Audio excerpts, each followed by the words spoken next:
Gold, trusted gold buyers. మీరు తాకట్టు పెట్టిన బంగారాన్ని విడిపించి ఈ రోజు ఉన్న మార్కెట్ ధరకు కొనబడను.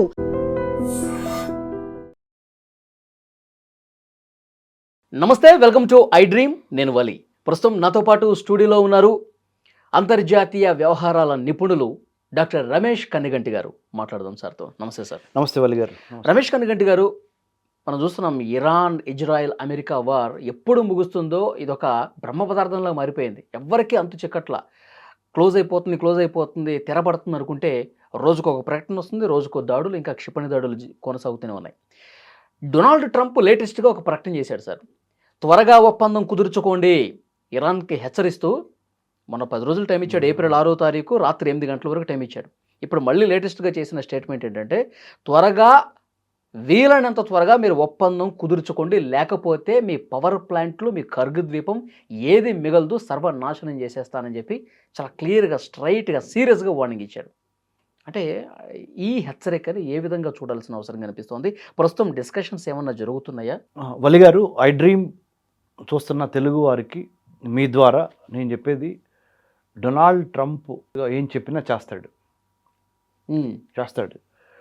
కానీ దాంట్లో గెలిపేవరిది ఓటమెవరిది అనేది కాలం నిర్ణయిస్తుంది. కానీ 100% he will attack Kharg Islands if Iran don't pay attention to the ultimatum or caveat given by Donald Trump. Caveat అంటే వార్నింగ్. డొనాల్డ్ ట్రంప్ ఇచ్చిన వార్నింగ్ని ఇరాన్ కనుక వినకపోతే 100% కర్గ్ ఐలాండ్ని కొడతాడు. Strategic vital installations such as ports, airports, rocket launching centres, nuclear installations అన్నిటినీ కొడతాడు. ఎన్ని కొట్టినా కానీ చివరికి అమెరికా మిలిటరీ పరంగా విజయం సాధించవచ్చేమో కానీ విన్నింగ్ హార్ట్స్ అండ్ మైండ్స్ అనే స్ట్రాటజీలో చూసినప్పుడు 100% అమెరికా గేమ్ ఆల్రెడీ లాస్ట్. ఇన్నాళ్ళు పట్టకూడదు, మహా అయితే 3 రోజుల్లో ముగిద్దాం అనుకున్నారు. ఇవాళ 31వ రోజు. స్ట్రైట్ ఆఫ్ హార్ముజ్ జలసంధి ఒకవేళ దాన్ని క్లోజ్ చేస్తే ఇరాన్ను, ప్రపంచం ఏ విధంగా రియాక్ట్ అవుద్ది అని అర్థం చేసుకోవటంలో అమెరికా ఫెయిల్ అయిందనే అనుకోవాలి. Total fail. ఎందుకంటే Americans as a superpower from 1776 to 2026, 250-year-old democratic, the most mighty military, technology, and more than close to $30 trillion economy. Close to. అంత పెద్ద అమెరికా ఇరాన్ అయతుల్లా ఖొమైనీ చనిపోయిన తర్వాత ఏ విధంగా Iran react అవుద్ది అని assess చేయటంలో America fail అయిందనే చెప్పాలి. Fail అయింది. టాక్టికల్గా, మిలిటరీ పరంగా అమెరికా ఇరాన్కి సంబంధించిన ఎన్నో ఇన్స్టాలేషన్స్ను కూల్చేయచ్చు, అది వేరే విషయం మళ్ళీ. కానీ ఇరాన్ నిలబడి ఒక బాక్సింగ్ రింగ్ ఊహించుకోండి, ఒక పెద్ద మైటీ బాక్సర్ యువతల వైపున, ఇంకో చిన్న బాక్సర్ యువతల వైపున ఊహించుకోండి. కానీ ఈ చిన్న బాక్సరు దెబ్బ తగిలిన ప్రతిసారి ఫీనిక్స్ బర్డ్ లాగా every time it falls it is rising with force multiplier అంటారు ఇంగ్లీష్లో. Force multiplier. గోడకి తాగిన బంతిలాగా మళ్ళీ నిలబడుతుంది. రెట్టించిన బలంతో మళ్ళీ కారణం ఏంటంటే ఇరాన్కున్న geography, it's called graveyard of empires. Okay. Afghanistan, Iran, the terrain, the geography, the climate, మహామహా సామ్రాజ్యాలు ఆఫ్ఘనిస్తాన్లో, ఇరాన్లో మట్టిలోకి పాతుకుపోయినాయి, సమాధి కాబడినాయి. అంటే very difficult terrain to conquer. Okay. So ప్రకృతి ప్రసాదించిన వరం వాళ్ళకి. ప్రకృతి ప్రసాదించిన వరాన్ని వాళ్ళు అడ్వాంటేజ్గా తీసుకొని ఇరానియన్స్, పైగా ఇరానియన్స్కున్న ఇంకోటి ఏంటంటే 2 పర్వత శ్రేణులు, అతిపెద్ద పర్వత శ్రేణులు వాళ్ళ ఉత్తరం వైపు, పశ్చిమ వైపు ఉన్నాయి. ఆ పర్వత శ్రేణుల ద్వారా అమెరికా లోపలికి చొచ్చుకొని వచ్చినా కానీ మళ్ళీ బయటికి వెళ్ళలేదు. పద్మవ్యూహంలోకి ప్రవేశించడం అభిమన్యుడు ప్రవేశించాడు, కానీ ప్రాణాలు కోల్పోయాడు. అలానే అమెరికా ఇరాన్ అనే ఒక పద్మవ్యూహంలోకి లోపలికి ఎంటర్ అయిన కర్గ్ ఐలాండ్స్లో బూట్స్ ప్లస్ బాట్స్ అంటే డ్రోన్స్ కానీ రోబోస్ కానీ, నువ్వు రోబో ఆర్మీని దించు, బాట్స్ దించు, బూట్స్ అంటే in flesh and blood soldiers, foot soldiers వచ్చినా కానీ ఓకే. కర్గైల్ ల్యాండ్ని వాళ్ళు తప్పనిసరిగా ఇరాన్కి సంబంధించిన oil, petroleum export hub plus మిగతా ఆర్మ్స్ అండ్ ఎమ్యునేషన్స్ హబ్ కూడా కర్గ్ ఐలాండ్లో ఉన్నాయి. దాన్ని అమెరికా ఫిజికల్గా ఆక్యుపై చేసినప్పటికీ Iran will have a edge because Iran has topography, geography. Right know the Jio politics are in favour of Iran. April 6వ తారీఖు రాత్రి 8 తర్వాత ఏం జరగబోతోంది? మీరు ఏం ఊహిస్తున్నారు, ఏం అంచనా వేస్తున్నారు? ఏప్రిల్ 6వ తారీఖు రాత్రి తర్వాత ఇరాన్ను ఇంకెక్కువ దాడులు చేసిద్ది. అమెరికా కూడా ఇంకా ఎక్కువ దాడులు పెంచుద్ది. అంటే దాని అర్థం ఏంటి? ఒప్పందం కుదరలేదన్నట్టు. ఒప్పందం కుదరదు. పాకిస్తాన్లో జరుగుతున్న పీస్ టాక్స్ ఫెయిల్ అవుతాయి. Okay. Turkey, Egypt, Saudi Arabia 3 ఏ దేశాలు? సున్నీ దేశాలు. రైట్. టర్కీలో కొంతవరకు షియా కూడా ఉన్నట్టుంది. బట్ 100% సున్నీ దేశాల్లో లీడర్స్ ఎవరయ్యా అంటే గల్ఫ్ కోఆపరేషన్ కౌన్సిల్ కంట్రీస్ అయిన Saudi Arabia, Qatar, Oman, Bahrain, Kuwait ఈ దేశాలతో పాటు సౌదీ అరేబియా, ఈజిప్టు సున్నీ ఇస్లాంకి లీడర్స్. పాకిస్తాన్లో సున్నీలు ఉన్నారు, కొంతమంది షియాలు కూడా ఉన్నారు. పాకిస్తాన్ ఎందుకు ఎంచుకున్నారు అనే దాని మీద కూడా వివాదాస్పదం అది ప్లేస్. ఎందుకంటే పాకిస్తాన్కు ఉన్న బలం ఏంటి, అసలు పాకిస్తాన్ ఎందుకు ఎన్నుకున్నారు? ఇది ఈ చర్చలు జరగటానికి. పాకిస్తాన్లో దగ్గర ఉన్న స్టేబుల్ గవర్నమెంట్ ఉందా? సివిల్ సొసైటీ ఉందా? డెమోక్రసీ ఉందా పాకిస్తాన్లో? ప్రపంచాన్ని ఉద్ధరించే దేశమా? ఉద్ధరించిందా? ఉద్ధరించలా. భారతదేశంతో పాటు అదే రోజున పుట్టింది, ఒక రోజు ముందల. కానీ అది పెద్ద ఏం చేసింది ఏం లేదు. ఎందుకని సార్? ఏంటి అందులో ఉన్న స్ట్రాటజీ ఏంటి? రైట్. స్ట్రాటజీ ఏంటంటే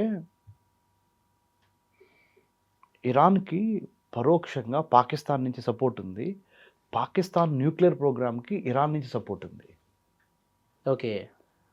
right. That is one factor. Second factor Afghanistan Pakistan రీజియన్లో ఆఫ్ఘనిస్తాన్కి పాకిస్తాన్కి పడదు. ఆఫ్ఘనిస్తాన్కి పాకిస్తాన్కి పడదు. తర్వాత బలూచిస్తాన్ ఉంది. బలూచిస్తాన్కి కూడా పడదు. ఎవరు? పాకిస్తాన్ అంటే. మీరు ఆపరేషన్ దురంధర్ 2లో కూడా చూసి ఉంటారు. అవును. Baluchis are fighting for their own separate homeland. Baluchistan. అవును. ఆఫ్ఘనిస్తాన్, పాకిస్తాన్, బలూచిస్తాన్ ఈ ఇస్తాన్లతో పాటు ఇంకా కొన్ని సెంట్రల్ ఏషియన్ కంట్రీస్ ఉన్నాయి. Kyrgyzstan, Turkmenistan, Uzbekistan, Kazakhstan. అవును. మంది హిందుస్థాన్. రైట్. ఈ ఇన్ని స్థాన్స్ మధ్య ఆఫ్ఘనిస్తాన్కి పాకిస్తాన్కి పడదు, బలూచిస్తాన్కి పాకిస్తాన్కి పడదు. పాకిస్తాన్ని ఎందుకు ఎన్నుకున్నారని మీరు అడిగారు. దానికి రీజన్ ఏంటంటే సౌదీ అరేబియాకి, ఈజిప్ట్కి ఒక చోట తీసుకురాగలిగిన ప్లేసు పాకిస్తాన్. ఇంకోటి స్ట్రాటజిక్గా అమెరికా చెప్పినట్టు కూడా కొంత పాకిస్తానీ మిలిటరీ జనరల్స్ ఎక్కువ వింటారు. Asif Munir Pakistani army chief. అవును. వాడికి ఆయన్ని పిలిచి డిన్నర్ ఇచ్చారు డొనాల్డ్ ట్రంప్. మీకు గుర్తుండే ఉంటుంది ఆపరేషన్ సింధూర్ తర్వాత. సో అమెరికాకు కూడా కొంత ఈ పాకిస్తాన్ ఈ రన్స్ ఆన్ 3 థింగ్స్. పాకిస్తాన్ 3 స్తంభాలు. ఒక స్తంభం ఏమో పాకిస్తానీ ఆర్మీ, ఇంకొక స్తంభం ఏమో పాకిస్తానీ ఐఎస్ఐ, ఇంకో స్తంభం ఏమో ముల్లాస్, ఐఎస్ఐ, ఆర్మీ. ఈ 3 కలిసి పాకిస్తాన్ యొక్క ఆయువు పట్టు. ఆ 3టితో నెగోషియేట్ చేయడం అమెరికాకి ఈజీ. ఆ 3టితో నెగోషియేట్ చేయడం సౌదీ అరేబియాకి, ఈజిప్ట్ కూడా ఈజీ. పాకిస్తాన్లో ఉన్న సివిల్ సొసైటీ అంత స్ట్రాంగ్ సివిల్ సొసైటీ లేదు. ప్రజాస్వామికంగా డెమోక్రటిక్గా పనిచేసేది లేదు.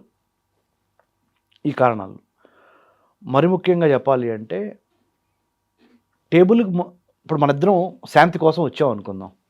ఆల్రెడీ క్లోజ్డ్ మైండ్తోనే వచ్చేసాం మనం. ప్రపంచాన్ని కళ్ళ నీళ్ళు తొడవటానికి మనం శాంతి చర్చలకు వెళ్తున్నామే కానీ ఒక అటెంప్ట్ ఇస్తామని చెప్పాలి ప్రపంచానికి. ఆల్రెడీ అమెరికా చెప్పింది ఇరాన్ ఎందు, ఇరాన్ చెప్పేది అమెరికా ఇవ్వనదని ఆల్రెడీ ఫిక్స్ అయిపోయింది గేమ్. మ్యాచ్ ఫిక్సింగ్ జరిగిపోయింది.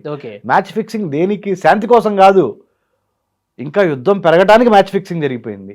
మరి ఎందుకు ఈ ఎఫర్ట్ అంటే ప్రపంచానికి అమెరికా కూడా చెప్పాలి. గల్ఫ్ కోఆపరేషన్ కౌన్సిల్ కంట్రీస్ అమెరికాని ఒత్తిడి చేస్తున్నాయి. యునైటెడ్ నేషన్స్ అమెరికాని ఒత్తిడి చేస్తున్నాయి. యూరోపియన్ యూనియన్లోని కొన్ని దేశాలు అమెరికాని ఒత్తిడి చేస్తున్నాయి. ప్రపంచంలో ఇంకా చాలా దేశాలు అమెరికాని ఒత్తిడి చేస్తున్నాయి యుద్ధం ఆపమని. భారతదేశం ఒత్తిడి చేస్తుంది, చైనా చేస్తుంది, రష్యా చేస్తుంది.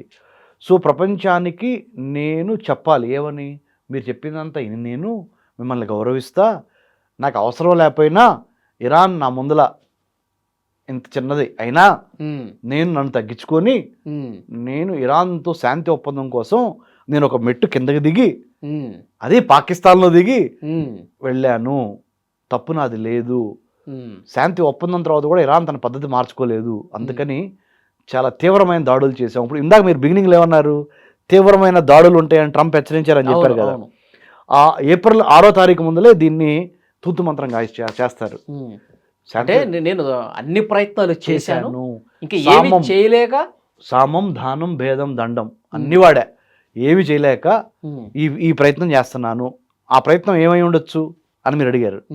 ఆ ప్రయత్నం ఏమై ఉండొచ్చు అంటే కర్గ్ ఐలాండ్ని మట్టిలో కలిపేస్తారు, ఇరాన్ని చాలా వరకు నేలమట్టం చేస్తారు, రైట్. ఇంకోటి హర్ముజ్ జలసంధిని అమెరికా కంట్రోల్లోకి తీసుకుంటుందా? హర్ముజ్ జలసంధిని అమెరికా కంట్రోల్లో తీసుకోవటాన్ని వేరే యూరోప్లో కొన్ని కంట్రీస్ ఒప్పుకో కాబట్టి అలా పూర్తిగా తీసుకోదు. ఏం చేసిద్దంటే కొన్ని ఫ్రెండ్లీ కంట్రీస్తో ఒక కోయిలేషన్ గవర్నమెంట్ ఏర్పాటు చేసి హర్ముజ్ జలసంధి మీద ఒక కమిటీ వేసిద్ది. ఆ కమిటీలో మళ్ళీ తన మనుషులనే పెట్టిద్ది అమెరికా, రైట్. ఇరాన్ ఇది అమెరికా చేసే పనులు. ఇరాన్ ఏం పనులు చేసిద్ది, already Gulf cooperation council countries సున్నీ కంట్రీస్లో అమెరికన్ బేసిస్ మీద ఇరాన్ దెబ్బ కొట్టింది. ఆ కొడుతున్న క్రమంలో చాలామంది సున్నీ ముస్లిమ్స్ కూడా దెబ్బలు తగిలినాయి. అందుకని సారీ చెప్పింది ఒక 1 వీక్ తర్వాత. ఎవరు? ఇరాన్. సారీ చెప్పిన తర్వాత ఏమన్నా దాడులు ఆపిందా? ఆపలా. ఇంకా తీవ్రతరం చేసింది. ఇప్పుడేమంటుంది, స్ట్రైట్ ఆఫ్ హర్ముజ్ని ఆపాలా ఆపకూడదా, ఆ జలసంధిని రవాణాని మేము ఆటంకం కలిగించాలా, ఫ్రీ ఫ్లో ఇవ్వాలా అనేది మీరు చెబితే మేము చేయం, మేము చేయాలనుకున్నప్పుడు మేము చేస్తాం. మా ఇరాన్కి ఫ్రెండ్లీగా ఉన్న కంట్రీస్ షిప్పులు ఎవరైనా వెళ్ళొచ్చు, మీ అమెరికాకి కానీ అమెరికా ఫ్రెండ్స్కి కానీ ఫ్రెండ్స్ అయిన కంట్రీస్ షిప్పులు ఉంటాయి, వాటిని మేము ఆపేస్తాం ఓకే అని. లేదా బాబెల్ మందేబ్ ఉంది, యెమెన్కి జిబూతికి మధ్య బాబెల్ మందేబులో నుంచి షిప్పులు బయట రావాలి. అక్కడ హౌతీ రెబల్స్ ద్వారా, యెమెన్లోని హౌతీ రెబల్స్ ద్వారా ఆ షిప్పుల్ని కొట్టిస్తున్నారు ఇరాన్ వాళ్ళు. హెజ్బుల్లా ద్వారా లెబనాన్లో నుంచి ఇజ్రాయెల్ మీద బాంబులు లేపిస్తున్నారు. ఇజ్రాయెల్ ప్రతిదాడులు చేస్తుంది సదరన్ లెబనాన్లో. హమాస్ పాలస్తీనా ఏరియాలో ఉన్న గాజా పట్టణంలో ఉన్న హమాస్ టెర్రరిస్ట్ ఆర్గనైజేషన్ దాడులతో అక్కడ కూడా ఇజ్రాయెల్ దెబ్బతింటుంది. సో ఇప్పుడు ఇరాన్కి 3 ప్రాక్సీ వార్, ఇప్పుడు రకంగా ప్రాక్సీ కూడా కాదు, ఇప్పుడు డైరెక్ట్ వార్ వచ్చేసారు. Houthis, Hamas, Hezbollah plus covertly, not overtly.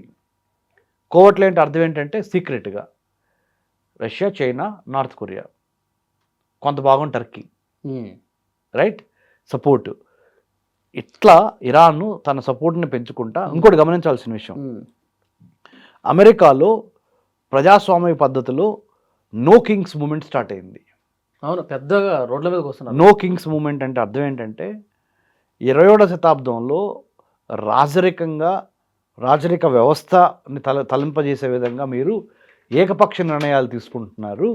ఆ ఏకపక్ష నిర్ణయాల్ని మేము వ్యతిరేకిస్తున్నాము, డొనాల్డ్ ట్రంప్ యొక్క పాలసీని వ్యతిరేకిస్తున్నాము అని చెప్పి నో కింగ్స్ మూమెంట్ అమెరికాలో చాలా పలు పట్టణాల్లో జరిగింది. ఓకే, కొన్ని 9 లక్షల మంది, మినిమం 9 లక్షల మంది జనాభా వచ్చి ట్రంప్కి వ్యతిరేకంగా నిరసనలు చేస్తున్నారు. కానీ ఇరాన్లో ఏం జరుగుతుంది, అమెరికా ఏముంది, ఇరాన్లో 2 గ్రూపులు ఉన్నాయి.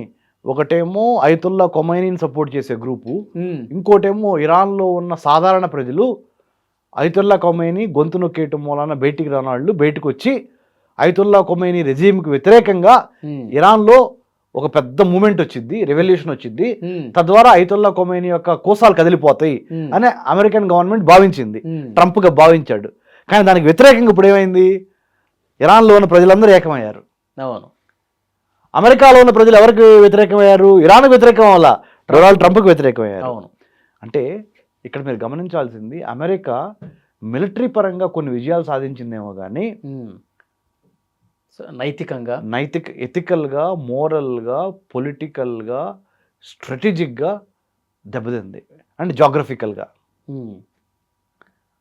సో ఇప్పుడు మన ముందులో ఉన్న ఆప్షన్స్ ఏంటంటే భారతదేశం లీడ్ తీసుకొని ఈ 3 జలసంధుల్లో ఎటువంటి షిప్పుల్ని ఆపే అధికారము ఆ పక్కన ఉన్న దేశాలకు లేకుండా ఒక ఇంటర్నేషనల్ కోయిలేషన్ కమిటీ ఏర్పాటు చేయాలి.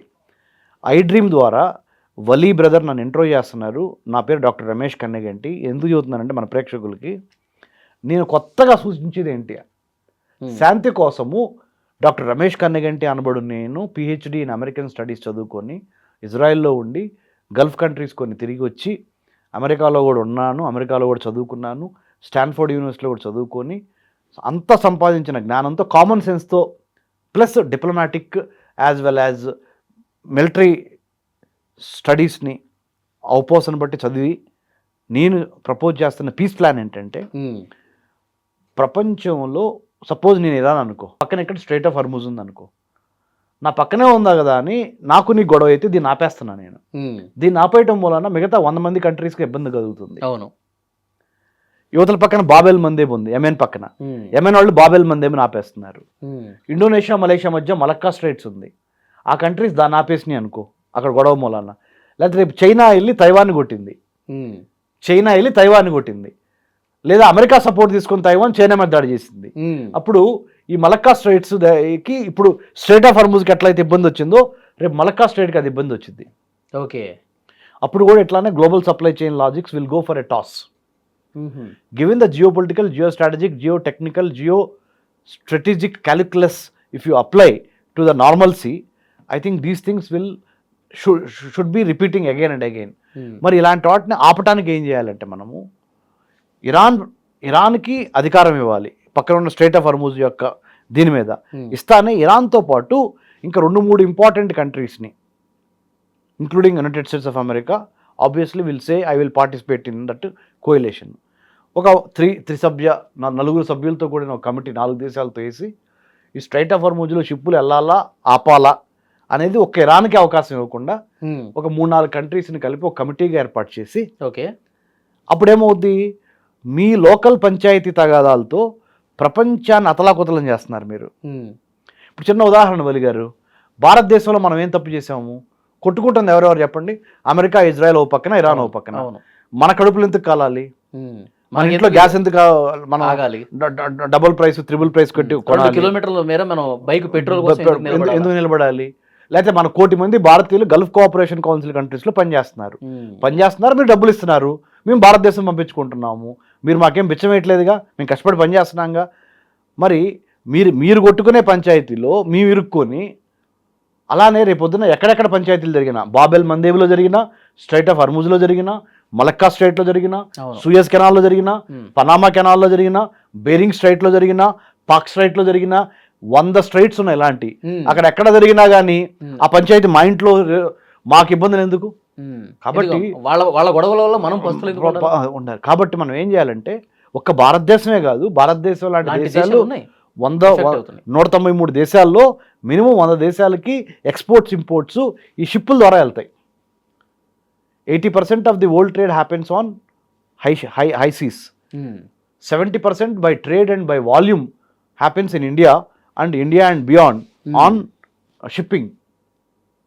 20% trade crude oil comes from Strait of Hormuz. 50% of India's oil needs are from Strait of Hormuz. 60% of Japan's oil needs are from Strait of Hormuz.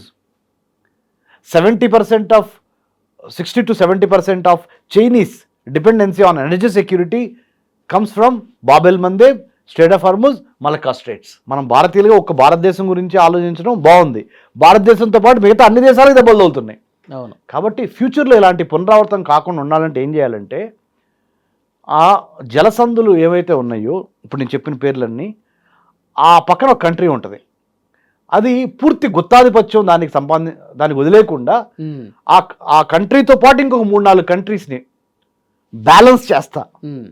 So ఆ కమిటీకి ఆ పక్కన ఉన్నట్టు ఇరాన్ లాంటి దేశాలు support చేస్తాయా, చేయవా? ఇప్పుడు వాళ్ళు టోల్ వసూలు చేస్తున్నారు సార్, వాళ్ళకి మాత్రమే లాభదాయకంగా ఉంది. మేము నష్టపోయాం కాబట్టి మీరు ఎలాగో నష్టపరిహారం ఇచ్చే పరిస్థితి లేదు.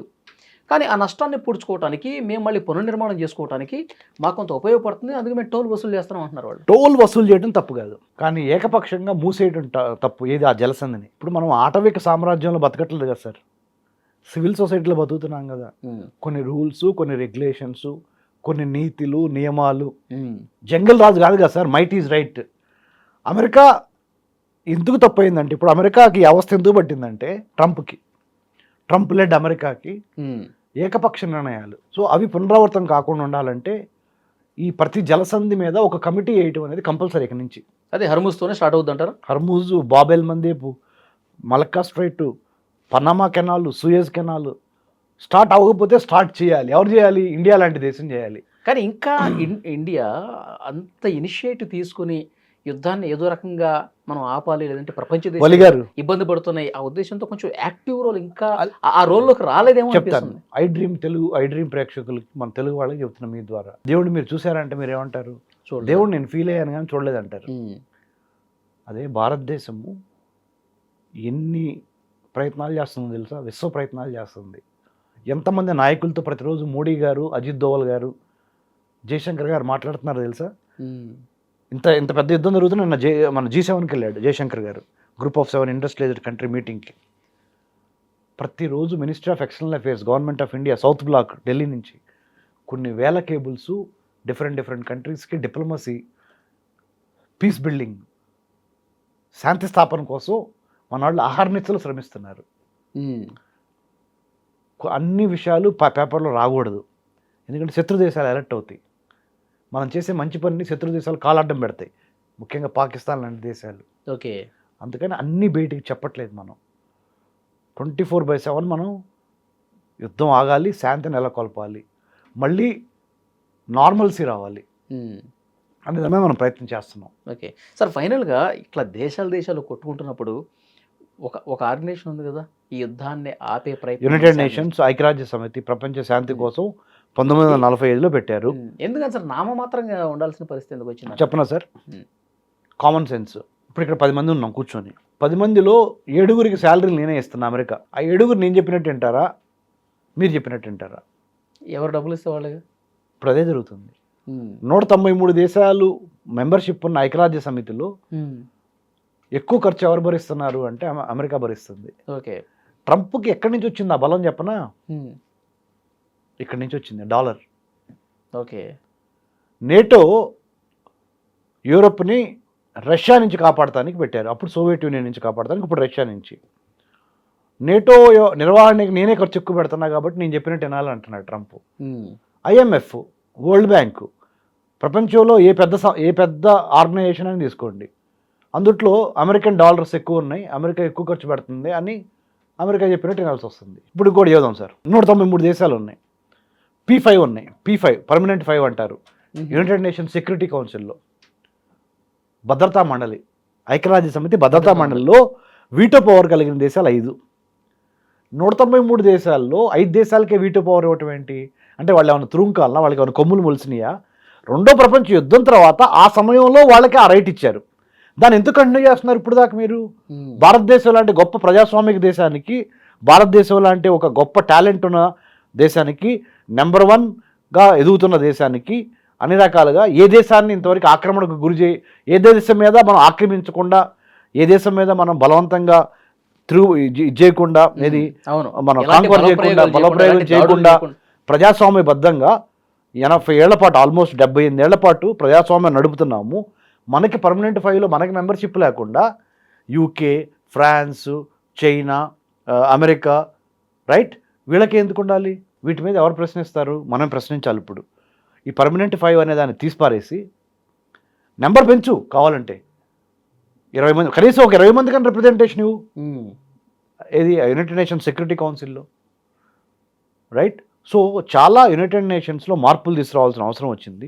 యునైటెడ్ నేషన్స్ రిఫార్మ్స్, ఐక్యరాజ్య సమితిని సంస్కరించాలి. అవును. సో అందుకనే నేను చెప్పి సంస్కరించాలంటే కూడా ఆ నిర్ణయం కూడా అమెరికా చేతిలోనే ఉంటుంది. ఉండాలి అంటే మనం ఆర్థికంగా China, Russia, India, Japan, south Korea, ఇవన్నీ ఆసియా ఖండంలో ఉన్న డబ్బులున్న దేశాలు అగ్రగామిగా ప్రస్తుతానికి ఆసియాఖండం గురించి మనం అందరం ఒక కోయిలేషన్గా ఏర్పడి అమెరికా మీద ఒత్తిడి తీసుకొచ్చి ఆసియాఖండంగా మార్చాలి. Asian century, 21st century is Asian century, 21st century is Indian ocean century. Hindu మహాసముద్రం మంది, ఇండియాది సెంట్రల్గా ఉంది. సో మనందరము ఒక తాటి మీదకి వచ్చి ఆసియాఖండం దేశాలు, గ్లోబల్ పెండ్యులేమో ఆసియా వైపు షిఫ్ట్ అవుతుంది. ఒకప్పుడు యూరప్, ఇప్పుడు ఏషియా, ఒకప్పుడు పసిఫిక్ మహాసముద్రం, ఇంకొకప్పుడు అట్లాంటిక్ మహాసముద్రం, ఇప్పుడు ఇండియన్ ఓషన్. ఒకప్పుడు 19వ శతాబ్దం బ్రిటిష్ వాళ్ళు పరిపాలించారు, 20వ శతాబ్దం అమెరికన్స్ పరిపాలించారు, 21వ శతాబ్దం 100% Asia under the leadership of India అనే దాని మీద మనం ముందరికి వెళ్ళాల్సిన అవసరం ఉంది. సో మీకు ఈ ప్రోగ్రాం ద్వారా నేను తెలియజేస్తుంది ఏంటంటే, దేశ యువత అంతర్జాతీయ సంబంధాల్లో, సెక్యూరిటీ స్ట్రాటజిక్ ఇష్యూస్లో, డిఫెన్స్లో చాలా అవగాహన పెంచుకొని ఎట్టి పరిస్థితుల్లోనూ మనము దేశ భద్రత, అంతర్గత భద్రత, విదేశీ వ్యవహారాల మీద డిఫరెంట్ కోర్సెస్ కూడా చేసి, ఒక ఫిజిక్స్, కెమిస్ట్రీనో, మ్యాథమెటిక్స్, ఫిలాసఫీనో, హిస్టరీనో, పొలిటికల్ సైన్సో, కంప్యూటర్ సైన్సో కాదు, defence, security studies, geo politics, international relations, geo politics of AI, where does India stand, ఇలాంటి కొత్త అంశాల మీద మనము పట్టు సాధించి ప్రపంచ రాజకీయాల్లో భారతదేశము, ప్రపంచ దౌత్య రంగాల్లో, ఆర్థిక వర్తక వాణిజ్య రంగాల్లో భారతదేశం తనదైన ముద్ర వేయటానికి యువత, అందుకనే it has to come before the screen. చూద్దాం సార్, భవిష్యత్ పరిణామాలు ఎట్లా ఉంటాయి, ఏప్రిల్ 6 తర్వాత ఏం జరగబోతుంది, ఆ తర్వాత పరిణామాల మీద కూడా మనం మాట్లాడదాం. Thank you. Jai Hind sir. And for more videos, Please subscribe to iDream. Please subscribe to iDream. Please subscribe iDream. And please subscribe to iDream. For more videos, subscribe to iDream. please like, share and subscribe to the channel. Congratulations, iDream. Subscribe to iDream. Subscribe to iDream. So subscribe to iDream Media. iDream ki iDream team andarki huge congratulations. Please subscribe iDream Media. Please subscribe to iDream. Subscribe iDream. Please subscribe to iDream. iDream అంటే నా కళల ఛానల్ను subscribe చేసుకున్న నోరు తిరుగుతలేదు, మీరైతే గంట గుర్తు కొట్టండి. For more such videos, please subscribe to iDream. Subscribe to iDream. Please subscribe to iDream. Please subscribe iDream Media. Please do subscribe to iDream. Please subscribe to iDream Media. For best entertainment and information, please subscribe iDream. And don't forget to subscribe to iDream.